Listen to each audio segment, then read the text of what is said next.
Well, this is going to be Prime Minister Narendra Modi's first visit to the United States. And apart from the state dinner, the Congress address, the business community meetups, the Indian-American community is all geared up. There is a unity march in 20 major cities across America today. Unlike Australia, only a select gathering of about 1,000 people are likely to attend the Diaspora event at the Trade Center in Washington, D.C. What's really behind all of the Diaspora frenzy surrounding the Prime Minister's visit? And what does this really mean to Indians living abroad? Well, we'll speak to organizers and experts.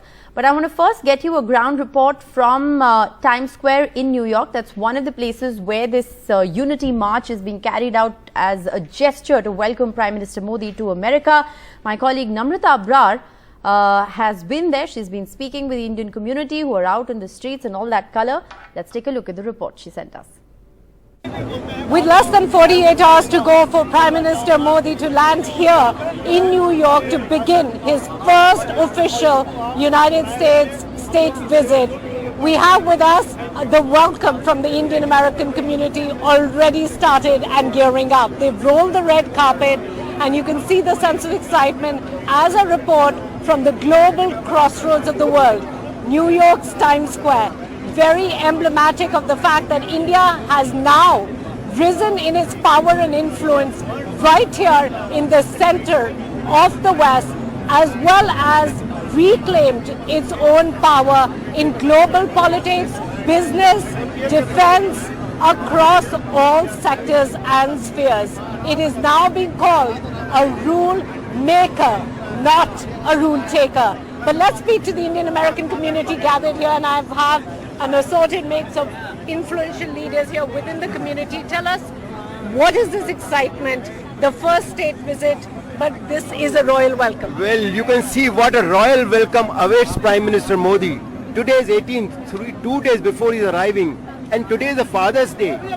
Everybody's supposed to be at home. Look at the excitement. Hundreds of people have come to welcome our Prime Minister Narendra Modi, who's not only the Prime Minister of Bharat, but he's a global leader. And Indian American community is very, very excited for this historical event to welcome him in New York and the first ever state visit to USA at the invitation of President Biden. Okay, and we hear the popularity is most of any global leaders for Prime Minister Modi. Yes. It's ranked at 77%. That is by miles the highest. What to your mind brings that popularity?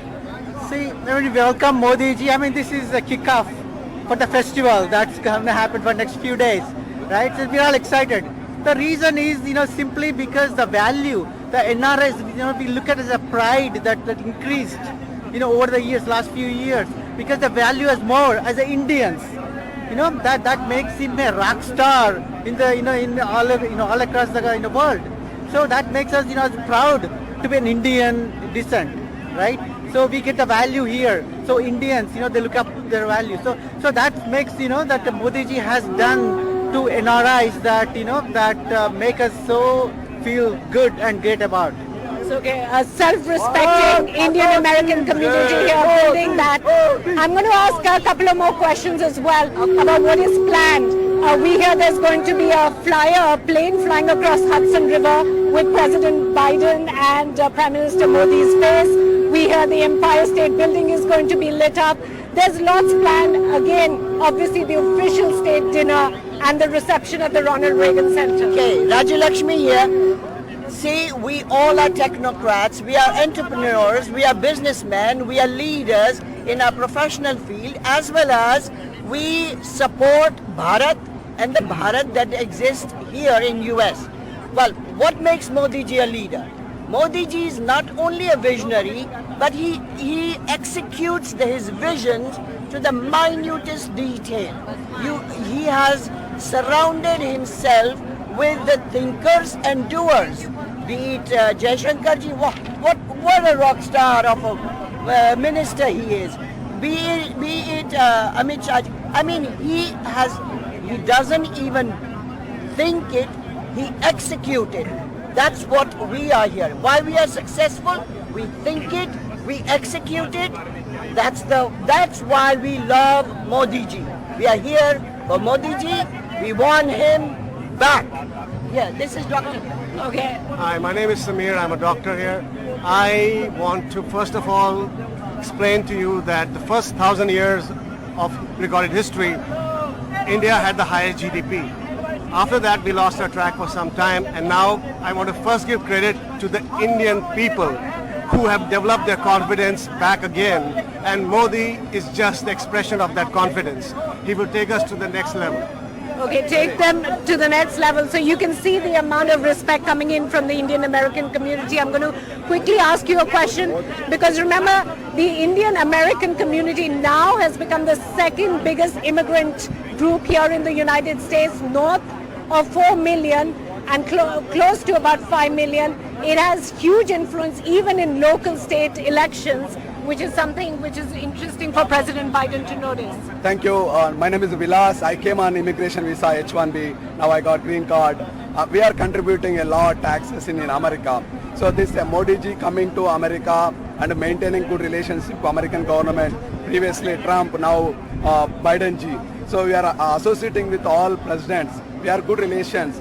And the immigration process is also now it's an easy process and moving forward, and there are bilateral discussions are going. We are very happy to say, we can say proudly, I'm an Indian. Previously everyone is coming as a technical. Now we are contributing American economy. So that is a 10% economy we are Indian people are contributing to America. That is really awesome, and thank you Modi ji, and welcome Modi ji. And this event is in USA 20 cities we are doing in Sunday. We are very happy and fortunate to meet. And we are going to Washington DC to meet Biden ji and Modi ji meeting also. It's 5,000 people are coming. 3% of Indians live in New Jersey. 3% of Indian population live in New Jersey. And while joining us this evening, we have Mr. Bharat Barai. He is he's a Dr. Bharat Barai, I beg your pardon. He's a member of the Overseas Friends of the BJP, one of the organizers of many such events that are taking place across the US ahead of the Prime Minister's visit. We also have Skantayal, former diplomat, with us. Thank you both very much for being with us. Dr. Bharat Barai, I want to ask you first what all is planned. The Prime Minister is coming, and as usual, this is a pattern that we've been seeing with this, special outreach to Indian diaspora, grand events that are planned every time the Prime Minister visits abroad. Recent one being one in recent memory being Australia. But we're told that there's about 1,000 people event being planned in Washington. What are the details you can share with us? Well, let me try to shed some more information that will clarify. We had planned in month of February 2023 to have a large gathering in Chicago, and we have booked 2 stadiums, the United Center as well as a center in Soldier Field. So we were ready to welcome Modi ji and have thousands of people. The problem was, because of the visit of South Korean president, another state visit, the White House could not decide on the exact date, the Prime Minister's visit, and how many days it will be. And by the time they decided in May that it will be on 22nd and 23rd, right, we were left with only 3 or 4 hours of window, because Prime Minister is flying to Egypt on a state visit on 23rd of night. So we were very disappointed that we could not do a gathering of 40,000 people in Chicago for the Prime Minister. And we requested there's no Howdy Modi style event that's been planned this time around. But it's been interesting to see that gathering at Times Square. And I'm told that there's been this unity march across 20 cities today. We'll ask you a little more about that. But Skantayal, if I can come to you at the moment. The Prime Minister has been to the United States, 6 odd times, I think. But this is the first official visit. He's going to be taking part in multilateral events and, the first state visit to the country in a certain sense. What does this mean, if you could break it down for our viewers, and, of course, the significance of it? I think this visit is rather short, and it has been scheduled at a rather short notice, as Dr. Barai said. And so much has been packed at International Yoga Day in New York, and then in Washington. Bilateral, of course, is the most important part. And this meeting with 1,000 invited Indian Americans coming from all over the United States. And they will, I'm sure, represent the leadership of the Indian American community, as well as all the specialists, academics, and the whole spectrum of Indian Americans who have made India so prominent in the eyes of the people of America. So this relationship is not only between the governments of India and the United States of America, not only between the leaders. Our Prime Minister had excellent relations with Barack Obama. He had excellent chemistry with President Trump, and now he will have also with Biden.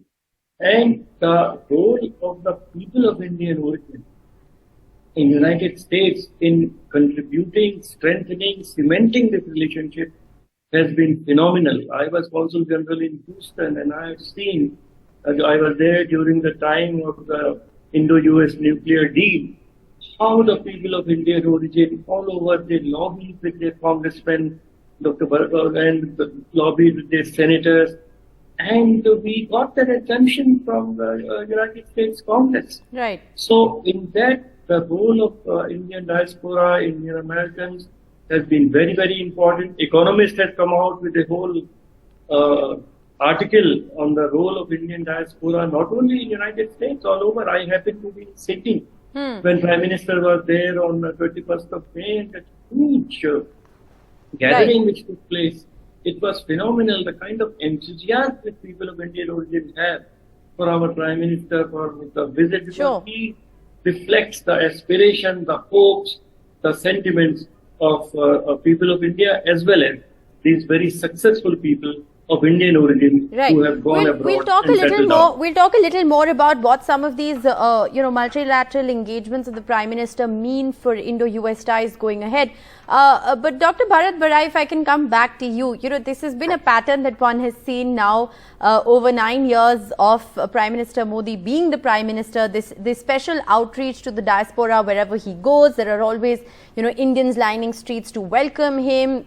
Sometimes there are grand events planned. You said that the US schedule was too tight and the schedule was fixed to last minute for you to be able to plan any such event. But there is always a special effort to outreach or to reach out rather to the Indian communities abroad, isn't there? That's correct. We are going to have the leaders of Indian American community as well as leaders, the workers of Indian American community that will be meeting the Prime Minister at Reagan Center between 7 and 9 p.m. on 23rd. Right. And we have already kept the event with Prime Minister, so it gives opportunity for the Prime Minister to interact with the Indian diaspora. And we will be able to have a very great relationship with the Prime Minister. We want take us through, Dr. Bharat Barai, since you're a member literally of the group that plans a lot of these interactions. Take our viewers through a little bit of insight into what goes on in the back end. You told us a little bit about how the dates were not firmed up in time, and therefore, you couldn't do the booking in Chicago for the stadiums, etc. But what really goes on behind the scenes in order to be able to mobilize the Indian communities to come together? And we're not just seeing it in the US, like I said, we see it across the board, across visits. So what really goes on behind the scenes to mobilize these kind of numbers that usually turn up to meet the Prime Minister? First, we start with core group of friends that we have all across the United States. And here on 29th of May, the visit, we got okay. Next day, 30th, we started looking for place in Washington, D.C. And we found 3 hotels as well as Reagan Center. We fixed up with Reagan Center, paid them the deposit, talked with the friends in different cities. Everybody was very, very enthusiastic. By word of mouth, it spread. And immediately, within 4 days, the entire event was booked up, and we have been getting hundreds of calls, all of us, and we are apologizing to them that because of limited number of seats, about 1,000 at Reagan Center, we are able to accommodate only 1,000 people. Okay. So this is not a by invitation event. It's more a first come, first serve, whoever made it to the first 1,000. As I said, it spread like wildfire. Right. Immediately we started getting the call and we booked it up. Okay. Final word to you, Mr. Tayal. Put it in perspective for us. What does this visit signify? What does it mean for Indo-US ties going forward? And also a quick word on what you make of the timing of Antony Blinken being in China as the Prime Minister is scheduled to go to the US. I think the Secretary of State, Antony Blinken, has been trying to go to China for some time, and he had, of course, postponed his visit because of the Chinese balloons spying all over the United States. So I really do not see any connection between the two. But America at different levels has been very vocal in supporting India in that Galwan incident and whole aggression by the Chinese on our front. So surely that would be one of the points for discussion between Secretary of State and his counterpart. That is one part. But the other way, maybe the quantum jump in India's relations with the United States may take is the joint production of very sophisticated military platforms, equipment, and its Rolls-Royce engine. Right. Which is Boeing engine, which is being talked about. Yes. So that can be a really game changer and can be very, very set the tone for the future of India-US relations in transfer of technology in the future of democracy. Right. Well, thank you both very much for being with us on Left, Right and Centre. Prime Minister's visit is going to be underway in 3 days from now, and you can catch all the live action here on NDTV all day and all night. We'll bring you all the latest from what's happening on the Prime Minister's maiden state visit.